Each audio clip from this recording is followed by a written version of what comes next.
Welcome back to another Noticing What We Notice with Debby J. I'm so happy to have you here, and I want to celebrate every noticing. Like, if you think my hair is super annoying, like, awesome noticing. Like, if the lighting bugs you, like, oh, interesting, awesome noticing. Like, I want to celebrate all of those and welcoming in nature. So, in this video, I want to talk about um, the little thing about noticing what we notice is notice what we think and don't think, what we say and don't say, what we hear and don't hear. Hear that car go by? I don't know. And so one of the things is what we hear and don't hear. Like we're noticing what we hear and don't hear.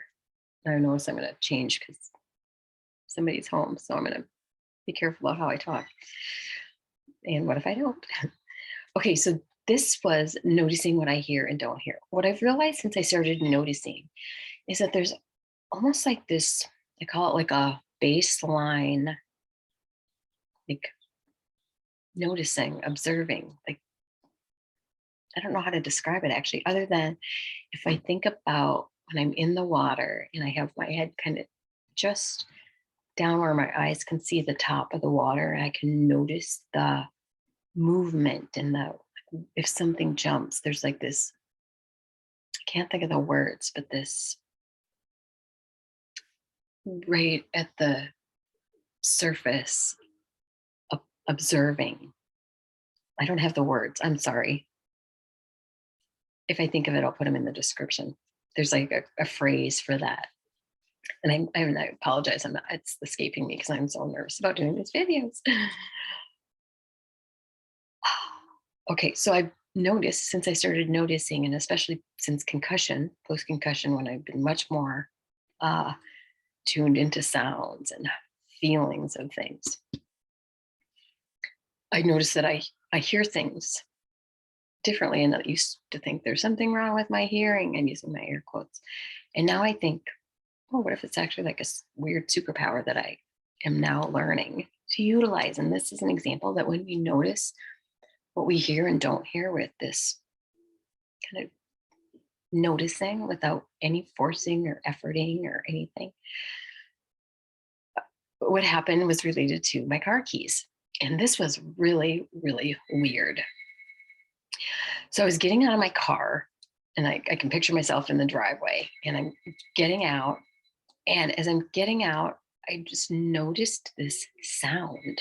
I'm like, huh, what was that? And it's so weird. I hadn't really thought about it before then.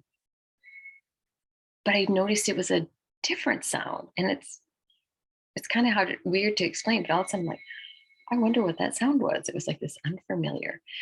So I paused, like I was stepping out of the car. So I got all the way, just stepped out of the car, and the door was still open. And I had my keys in my hand.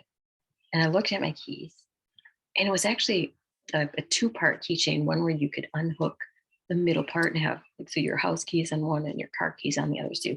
If you're leaving your car keys with somebody, you could take your house key with you. That kind of key I got from my mom. She's like, thank you, Mom. Miss her so much. So I noticed that in one of my car that I only had the car key part, that I was missing my house key part. And I'm like, well, that's weird. And all I did was stop and look. I didn't do anything other than stop and look down. And right by my seat, there's a plastic thing that goes along the side, and there's barely this tiny little opening at the bottom. I have no idea what that opening could possibly even be for, but I could see my keys sticking out. They had like fallen down, hit something, and kind of bounced and slid under this little opening.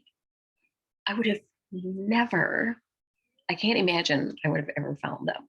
Like, seriously, if I hadn't noticed that sound of them hitting something on the way down, and me pausing and getting curious, like, huh, what was that? And then happened to notice that my keys weren't both there, and give myself time and space to get curious and go, huh, like, what could that have been?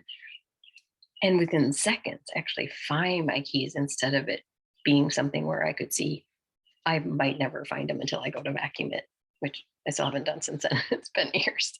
I mean, like the deep cleaning vacuum. So anyway, that's an example.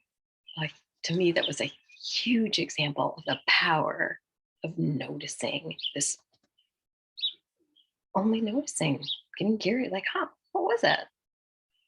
Hmm, what was that? I don't know. I'll do one other quick one because this one was life changing too. When I got to the farm, I noticed what I was calling anxiety, this jittery feeling. And I'm like, then I'm looking around like, why am I feeling anxious? Like weird. I don't know how many months it took me of being at the farm to realize that I could actually feel the train coming before we heard it blowing its sounds, its horns at the intersection. Like I could feel it coming. It's about a mile away as the crow flies. I think it's about a mile away. And I could actually feel it. That was the jittery feeling, was I was picking up the sensation from the ground because it was transporting really heavy containers of sand. So it was, at this time, it was very heavy train. And it really, like I could feel the ground. Huge, huge, huge. Wasn't anxiety whatsoever. Wasn't me. Wasn't anything other than my superpower of sensitivity. Like, isn't that interesting? And yeah, if you have a superpower of sensitivity, like you can have fun with that. Maybe that's for another time and space. All right, so celebrating all our noticings, no matter how little that sound may appear to be, getting curious about it without having to do anything, really. Only if you want to. All right, have a wonderful rest of your day noticing, and I'm celebrating every noticing that you have. And even noticing if you don't have any noticings, like celebrating that too. That's awesome because that's a noticing. All right, have a wonderful rest of your day. Bye.